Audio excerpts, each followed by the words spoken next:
Po ang inyong lingkod, Attorney Reynante P. Sulit, abogado sa Pilipinas at isang registered migration agent sa Australia. Akin pong pinasasalamatan ang lahat ng ating mga kababayan na patuloy ang pag-like, subscribe, at pag-share ng ating mga videos sapagkat naaabot po natin ang ating mga kababayan sa iba't ibang dako ng mundo at lubos nilang nauunawaan ang Australian immigration na makatutulong sa kanilang paglipat sa Australia. Akin pong ipinapalaala sa akin pong mga kababayan na huwag karakarahang gagawing immigration advice ang anuman na natutunan dito sa ating talakayan sapagkat maaaring ang kasalukuyang aplikasyon ninyo o ang mga aplikasyong gagawin pa ay kakaiba sa ating tinalakay. Mangyaring ako ay inyong kontakin upang kayo ay aking lubos na matulungan at mabigyan ng akmang immigration advice. Ngayong araw na ito ay pag-usapan natin ang outcomes-based assessment. Matagal-tagal na rin ito na ongoing sa Australia. Simula noong March 2020, natatandaan ko panahon ito ng pandemic at ang RPS Migration ang isa sa mga nangungunang migration agencies sa Australia ang talagang nagbibigay ng mga impormasyon ukol dito sa outcomes-based assessment. Bigyan po muna natin ng background. Bakit nagkaroon ng outcomes-based assessment? Noong mga bandang 2014 ay nagkaroon ng mga balak ang APRA, no? Sa tulong ng National Board ng APRA na rebisahin, no? Gawin or ibahin ang ilang mga criteria para sa internationally qualified nurses. So binago nila ang ilang mga criteria from 8 criteria to 3 criteria lamang, no, sa qualifications ng ating mga international registered nurses. Matatandaan ninyo na noon ay meron pa tayong mga bridging course. Ito ay nagkaroon ng iba't ibang pangalan. Ito ay from 3 months, naging 6 months, naging 5 months. No? Merong mga ilang mga kurso na ganoon ang haba. Ngunit nung dumating ang March 2020, ating nasaksihan ang paglulungsad ng outcomes-based assessment, no? Ito ang tinatawag na OBA, no? Outcomes-based assessment, the more permanent approach of APRA in assessing internationally qualified nurses. Kung saan ang ating mga kababayan mula sa Pilipinas na mayroong bachelor degree ay maaaring sumailalim sa dalawang eksaminasyon. Ito ay binubuo ng NCLEX at ng OSCE. Ang NCLEX, ito yung theoretical part of the examination. Kaya naman ang ating mga kababayan na mayroon ng NCLEX mula sa Amerika ay lumilipat sa Australia, no? Nagagamit nila. As long as ang kanilang result ay in the last 10 years. Kaya naman ang ating mga kababayan ngayon na hindi matawag-tawag dyan sa Amerika, lumilipat talaga sa Australia sapagkat magagamit nila yung resulta na yon. Pag kanilang na i-present, no, kanilang na ipakita ang kanilang resulta ng NCLEX, sila ay magiging kwalipikado na para sa susunod na stage. At ito ay ang tinatawag na Objective Structured Clinical Examination or OSCE. Ito yung clinical part of the examination kung saan ang ating mga internationally qualified nurses ay sasailalim sa isang komprehensibong eksaminasyon sa Australia. Ito ay binubuo ng 10 stations kung saan ang bawat station ay may 10 minuto para makompleto mo. Ang ilan sa mga station na ito ang natatandaan ko ay, for example, ay ang blood transfusion, ang inyong mga risk assessment, yan ang ilan sa mga ibinibigay na mga eksaminasyon o mga station ng APRA. Ang examination ng NCLEX ay pwede niyong kuhanin ng NCLEX sa Pilipinas at sa iba pang mga bansa kung saan ang Pearson ay nagbibigay ng NCLEX examination. Kabilang dito ang Australia, sa Middle East wala kayong makikita na mga testing center ng NCLEX. Matatandaan ko ang aking mga kliyente, no, nung panahon ng pandemic, dumadayo pa sila sa UK, United Kingdom, sa Amerika, sa South Africa, no? Ganyan ka-dedicated ang aking mga kliyente upang makapasa sa NCLEX. At nung nakapasa sila ng NCLEX, of course, sila ngayon ay sumailalim sa OSCE. At ang kagandahan ngayon ng testing center ng OSCE ay hindi lamang sa Adelaide. Ngayon, matatagpuan natin ang ikalawang testing center sa Australia ay sa Melbourne. Malapit lamang sa opisina ng RPS Migration. Kapag ikaw ay sumakay ng tram, ikaw ay bababa na kaagad sa testing center. Isang sakay lamang mula sa ating opisina. Yan ang kagandahan, yan ang advantage ng kung sa Melbourne ka makakakuha ng iyong OSCE, ng iyong examination sa OSCE. Kaya naman maraming mga kababayan natin ang nagtatanong sa akin, papaano ba ang proseso ng OBA? Sino-sino ang pwedeng sumailalim sa OBA? At mahal ba ito? Gaano katagal? Ilan ito sa mga katanungan ng ating mga kababayan ng tungkol sa OSCE? Ang OSCE o tungkol sa OBA, no? Matatandaan natin na maraming mga kababayan natin ang nagtatanong ng tungkol sa OBA. Gaano katagal ang outcomes-based assessment? Magkano ang magagastos sa outcomes-based assessment? At sino-sino ang mga kwalipikado para kumuha ng outcomes-based assessment. Sa aking mga kababayan na internationally qualified nurses, lalong-lalo na nasa Pilipinas, dito sa Middle East, at iba't iba pang dako ng mundo tulad ng Europa kung saan sila ay hindi naman nagtatrabaho bilang nurses, kayo ay pwedeng sumailalim sa outcomes-based assessment. Napakasimple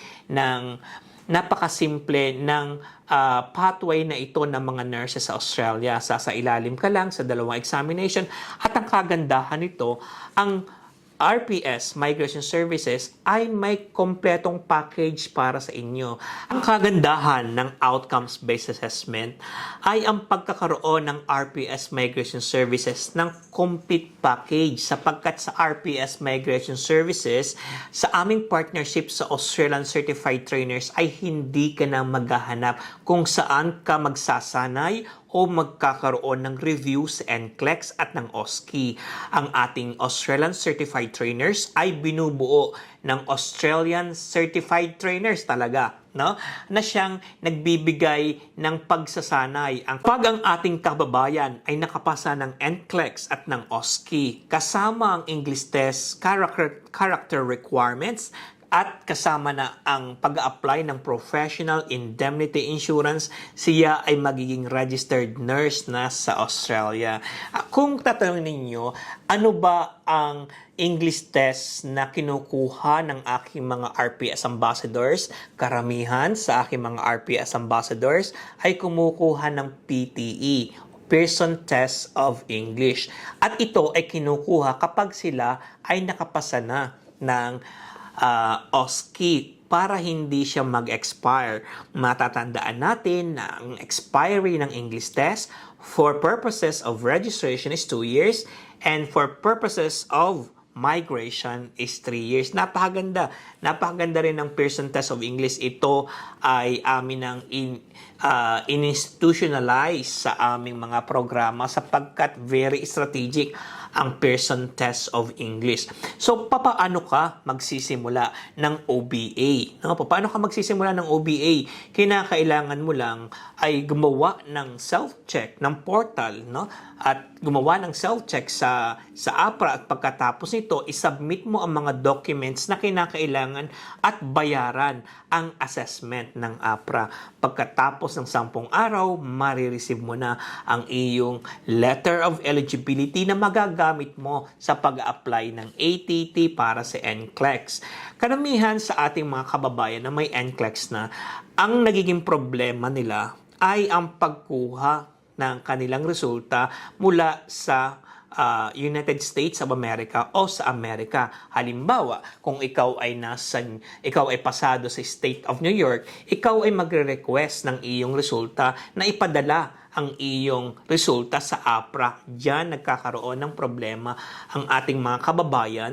Kaya naman, kung kayo ay nagnanais din na maging registered nurse sa Australia, talagang gamitin na natin ang self-check ng APRA para hindi na tayo magkaroon ng anumang gusot o delay sa ating mga proseso.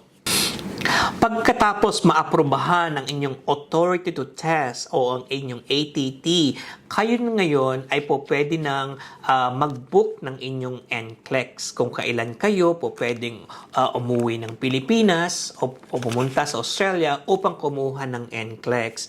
Matatandaan ko ang ating mga kababayan, ang ating mga kliyente na kumukuha ng NCLEX, talaga daw lumalabas na ang kanilang puso sa kanilang rib cage sa kaba, sapagkat kapag hindi pa tumitigil yung kanilang numbers ay talaga namang kinakabahan sila. Ngayon naman, kung halimbawa naman, ikaw ay hindi nakapasa ng NCLEX, kumuha ka lang muli, no? Sapagkat hindi naman ipinagbabawal ang pagkuha muli ng NCLEX.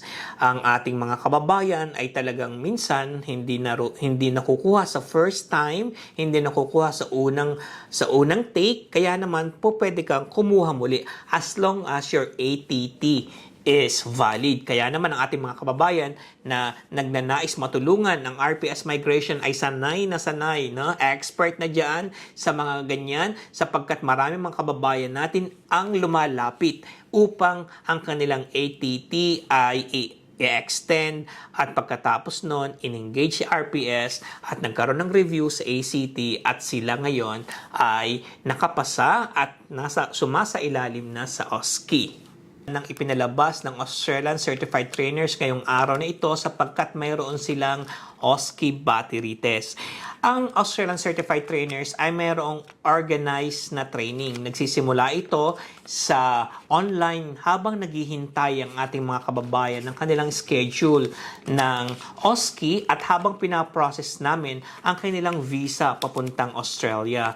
Ngayon, habang sila ang online training at nagkaroon na sila ng visa sa Australia at alam nila ang kanilang schedule, lilipad na sila sa Australia at sasailalim sa most intensive OSCE training in Australia. Kaya naman, yung OSCE battery test, siya ang susukat ng iyong endurance o tatag, presence of mind, kasi isa siyang simulation ng actual examination kung saan ikaw ay sunod-sunod na gagawa ng mga station at para siyang round robin ng ating mga station, ng ating mga nurses. Kaya naman ikaw talaga ay matetest, ikaw ay macha-challenge na to do your best, no, in every station.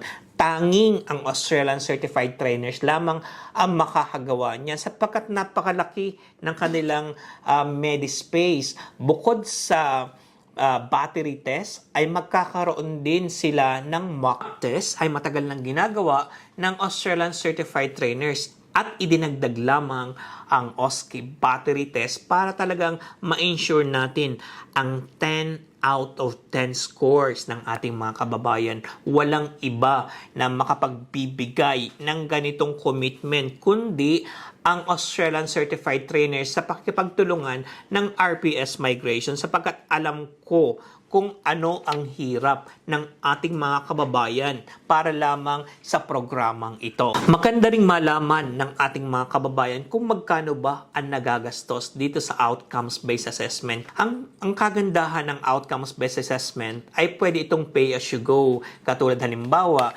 ikaw muna ay gagawa ng self-check, nasa 410 Australian dollars yan muna, no? Hindi ito isang bagsakan. Ang pinakamalaki lamang na bayarin dito sa outcomes-based assessment ay ang OSCE sapagkat ito ay umaabot sa $4,000. Pero yan naman, bago ka makarating doon, ay talagang naipasa mo na ang ilang mga state. Kapag ikaw ay naging isang registered nurse na sa Australia, naririto ang RPS Migration upang ituloy ang iyong aplikasyon sa residency. Kahit wala kang trabaho, pwede kang maging residente sa Australia kung ikaw ay isang registered nurse. At kung halimbawa naman, tulad ng aming mga kliyente, sila ay nag-a-apply ng sponsorship, sila ay nag-a-apply ng trabaho at lumilipad na sila sa Australia at doon na nila hinihintay ang residency. Kumikita na sila habang sila ay naghihintay ng residency. Kung halimbawa naman kapos ang inyong budget, ikaw lang muna ang sumama sa working visa at doon mo na hintayin ang iyong permanent residency at doon mo na rin isama ang iyong pamilya. Mapapansin ninyo sa aming mga pages ang mga congratulatory ads sa ating mga nurses sapagkat ang ating mga nurses ay naroon na sa Australia at doon na naghihintay ng kanilang residency. Walang ibang migration agency ang may complete package ng tulad ng sa RPS Migration. Binubuo ang aking Job Ready program ng 4 na stages. Simula hanggang ikaw ay maging residente sa Australia kasama na ang registration. Kaya naman nagagawa namin ito sapagkat ang aming mga staff ay talagang committed at mayroon tayong mga opisina sa iba't ibang dako ng mundo. Kaya naman bago natin bitawan ang ating isang nurse na mula sa Middle East o mula sa Pilipinas o kahit saan pang dako ng mundo, siya ay residente hanggat hindi siya bumibitaw sa programang ito. Kinakailangan ng ating mga kababayan na talaga sila ay ma-assess ng mabuti. Kasi kung halimbawang hindi sila ma-assess ng mabuti at ginawa nila ang kanilang aplikasyon ng walang pagsangguni sa isang registered migration agent na tulad ni RPS, ay maaaring magkaroon ng gusot ang kanilang mga aplikasyon tulad halimbawa kung mayroong medical condition na hindi mo naman inaakala.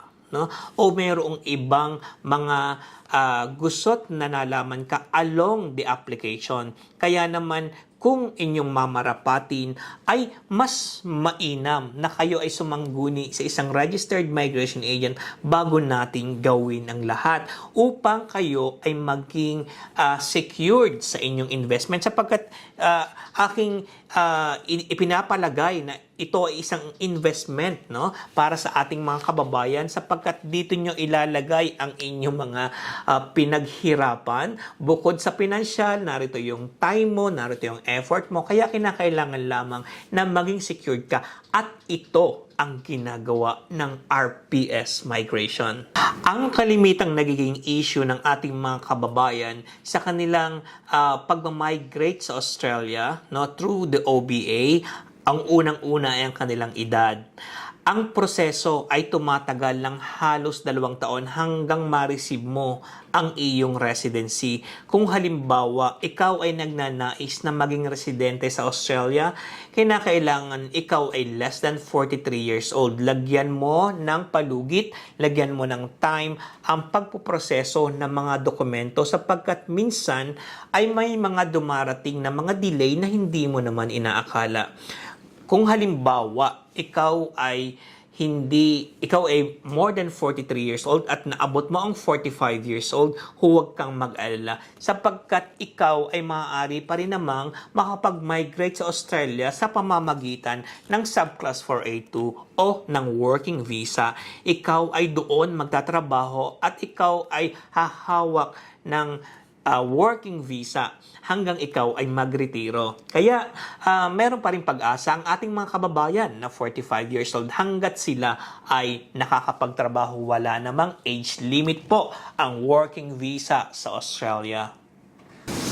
Kung itatanong nyo rin sa akin ang mga medical condition na po pwedeng maging balakid sa inyong mga aplikasyon, kung halimbawa ang isa sa mga aplikante ay mayroong isang medical condition that will attract significant costs, no, for the government, na gagastos ang gobyerno ng Australia ng significant cost, at ito ay magiging unfair para sa isang permanent resident or Australian, yan po ay hindi naaaprubahan. Tulad halimbawa kung may autism ang isa sa ating mga anak, o mayroong medical condition sa heart, yung mga ganun. So kinakailangan po talagang ma-assess ng mabuti. Kung halimbawa naman po kayo ay nakapagdesisyon na gawin ang outcomes-based assessment, ang amin pong mga opisina sa RPS Migration ay handa upang kayo ay pagsilbihan. Tatandaan po natin